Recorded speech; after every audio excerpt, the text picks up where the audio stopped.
Hello friends, जैसे कि आपको पता है कि आज उत्तर प्रदेश यूपी पुलिस का पेपर हुआ है और 17/2/2024 को ये प्रथम शिफ्ट का मेरे पास पेपर है।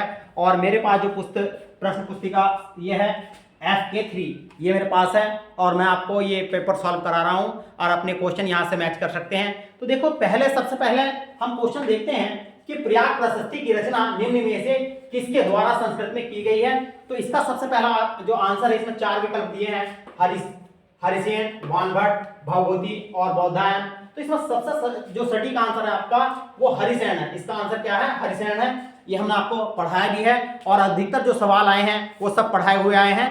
तो इसका आंसर क्या है आपका? हरिसेन है। अब हम दूसरा सवाल देखते हैं कि निम्नलिखित में से कौन सी भारत के पूर्वी तट पर स्थित खारे पानी की सबसे बड़ी लैगून झील है? सबसे बड़ी लैगून झील है। तो यहां मैंने आपको बताया था कि लैगून झील किसे कहते हैं? जो समुद्र तट के किनारे पर जो झीलें पाई जाती हैं और उसमें समुद्र का पानी आ जाता है लेकिन उसका पानी समुद्र में नहीं जाता, तो उन झीलों को क्या कहा जाता है? लैगून झील कहा जाता है। और केरल तट पर उन झीलों को क्या कहा जाता है? कयाल झील कहा जाता है। तो इसमें जो आपकी 4 विकल्प दिए हैं, कोलेरू झील, Pachbhadra salt lack, Lonar crater झील और चिल्का झील। तो इसका जो आपका आंसर है वो आपका है चिल्का झील है। ये आपकी कहां पर आ रही है? उड़ीसा में आ रही है। फिर अगला अगर हम सवाल देखते हैं कि श्वेत प्रकाश कितने रंगों से मिलकर बना होता है। तो श्वेत प्रकाश जो आपका है, इसमें विकल्प दिया है 5, 6, 7 और 8। तो इसमें जो सही आंसर है आपका वो 7 आंसर इसका आपका सही है। तो फिर हम अगला सवाल देखते हैं कि ग्रेट बैरियर रीफ किस देश के तट पर स्थित है? किस देश के तट पर स्थित है? तो बच्चों, ये आपका सवाल RO में पूछा गया है कि ये कहां पर स्थित है। तो ये ऑस्ट्रेलिया के पूर्वी तट पर स्थित है और इसकी लंबाई भी पूछी गई है। इसकी लंबाई लगभग मैं बता रहा हूं 1800 किलोमीटर के लगभग है, लेकिन उसमें 2500 किलोमीटर पूछी गई थी। वो विकल्प आपका गलत है। तो इसमें हम देखते हैं तो ग्रेट बैरियर रीफ किस देश के तटीय तट पर स्थित है? तो इसमें ऑस्ट्रेलिया आंसर आपका बिल्कुल सही आंसर है। और अगर हम देखते हैं कि निम्न में से कौन 1946 में संविधान सभा के अध्यक्ष थे? तो निम्न में से कौन संविधान सभा के अध्यक्ष थे? तो इसमें सरदार वल्लभ भाई पटेल दिया है, जवाहरलाल नेहरू दिया है, डॉक्टर भीमराव अंबेडकर दिया है और डॉक्टर राजेंद्र प्रसाद दिया है। तो आपका आंसर क्या है? डॉक्टर राजेंद्र प्रसाद है। फिर हम देखते हैं कि सोनपुर पशु मेला हर साल भारत के निम्न में से किस राज्य में आयोजित होने वाला एक सांस्कृतिक कार्यक्रम है? तो ये जो मेला आयोजित हो जाता है, ये अक्सर सवाल आपका पूछा गया है और जितने सवाल अभी तक मैंने आपको बताए हैं ये आए हैं, सब रिपीटेड सवाल हैं। और इसका जो सटीक आंसर आपका क्या है? बिहार। ये कहां पर होता है? आपका बिहार में है।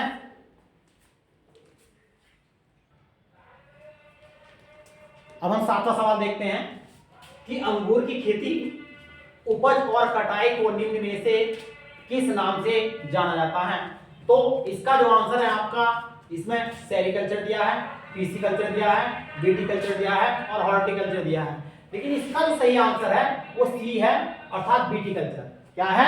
विटिकल्चर। ये हमने आपको पढ़ाया है, अच्छे से पढ़ाया है, ठीक है। और फिर हम अगला सवाल देखते हैं कि बेलाडीला की पहाड़ियां बेल के कुबड़ की तरह दिखती हैं और पहाड़ी की यह श्रृंखला भारत के निम्नलिखित में से किस राज्य में स्थित है? तो इसमें 4 विकल्प ये दिए हैं आपका, छत्तीसगढ़ है, तमिलनाडु है, केरल है और कर्नाटक है। इसका जो सही आंसर है ए। क्या है सही आंसर इसका? ए, छत्तीसगढ़ है।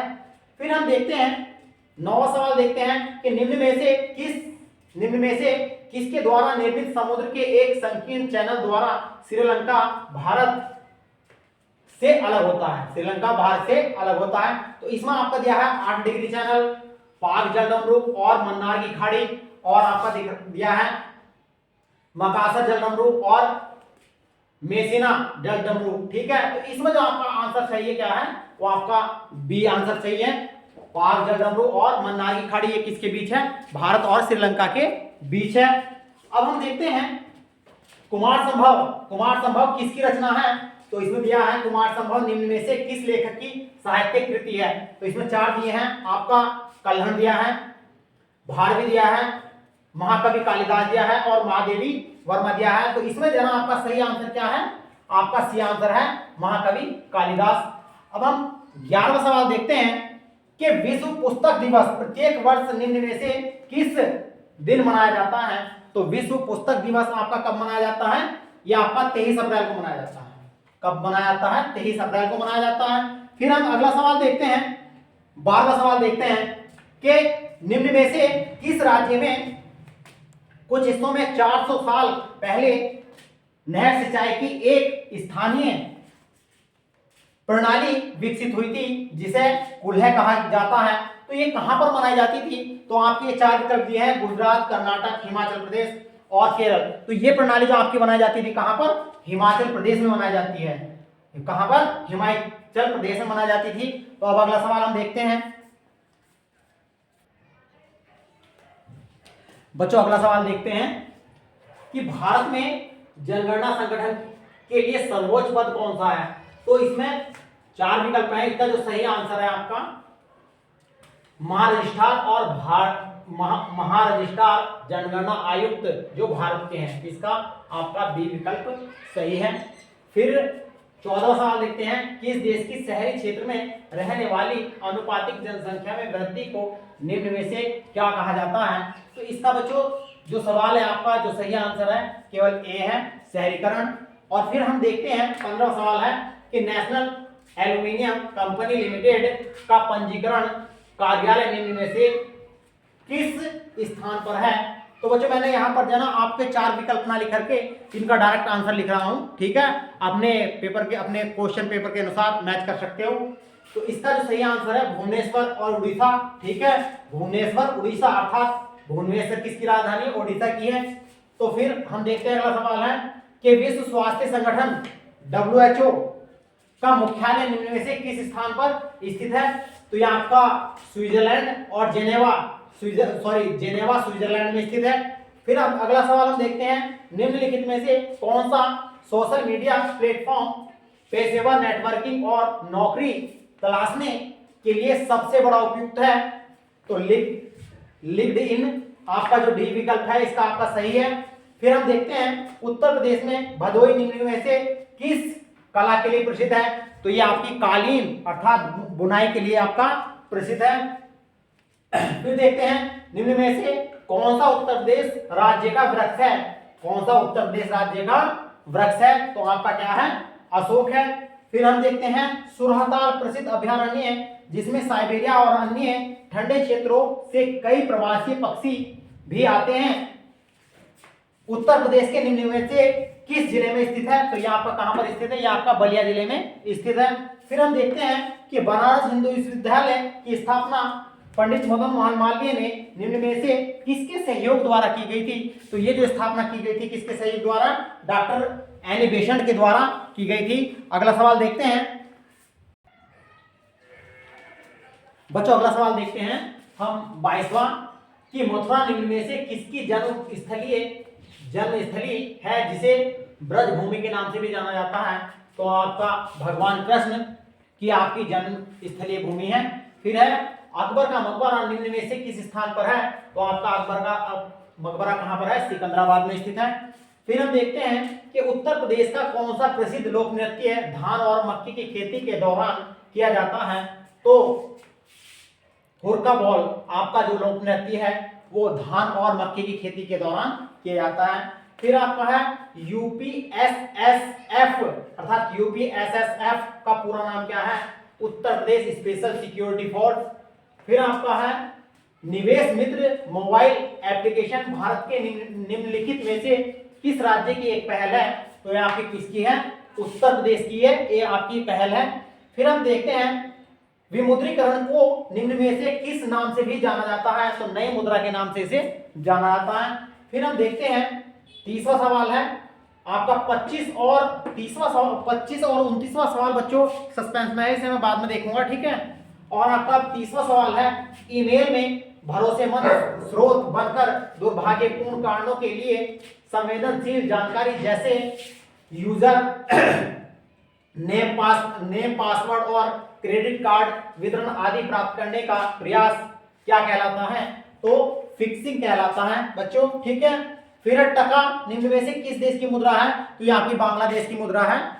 और निम्न में से कौन सा पुरस्कार सहकारी और दुग्ध उत्पादन कंपनियों को आगे बढ़ाने और प्रसिद्धि भावना पैदा करने हेतु दिया जाता है। तो राष्ट्रीय गोपाल रत्न पुरस्कार आपका ये दिया जाता है। और फिर है निम्नलिखित में से कौन सा बंदरगाह कच्छ गुजरात में स्थित है? तो आपका कौन सा है? कांडला बंदरगाह है। ये कौन सा है? कांडला बंदरगाह है, जिसे का नाम बदलकर दीनदयाल उपाध्याय के नाम कर दिया गया है और इसे एक ज्वारीय पत्तन भी कहा जाता है। अगला सवाल हम देखते हैं बच्चों, अगला सवाल देखते हैं 34वां सवाल। हाल ही में श्री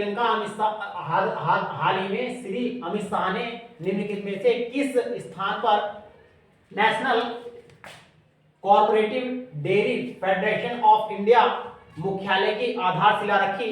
तो ये कहां पर रखी है इन्होंने? गांधीनगर में रखी है। ठीक है, ये आपका गुजरात में है। निम्नलिखित में से हाल ही में कोच्चि लक्षद्वीप द्वीप समूह सबमरीन ऑप्टिक फाइबर कनेक्शन का उद्घाटन किया था? किसने किया था? यह आपका प्रधानमंत्री श्री नरेंद्र मोदी द्वारा किया गया। फिर है केंद्रीय मंत्रिमंडल ने हाल ही में भारत और निम्न में से किस देश के बीच प्रवासन और गतिशीलता समझौते को मंजूरी दी है? तो यह आपका इटली देश है जिसने मंजूरी प्रदान करी है। फिर है हाल ही में भारतीय नौसेना का fast attack craft INS Kabra निम्न में से किस स्थान पर पहुंचा? तो यह आपका कोलंबो श्रीलंका में है। फिर है 38वां सवाल है, निम्न में से कौन सा खुदाई खिदमतगार का संस्थापक है? तो खान अब्दुल गफ्फार खान है। तो मैंने इसमें जहां आपके 2 क्वेश्चन बचे हैं,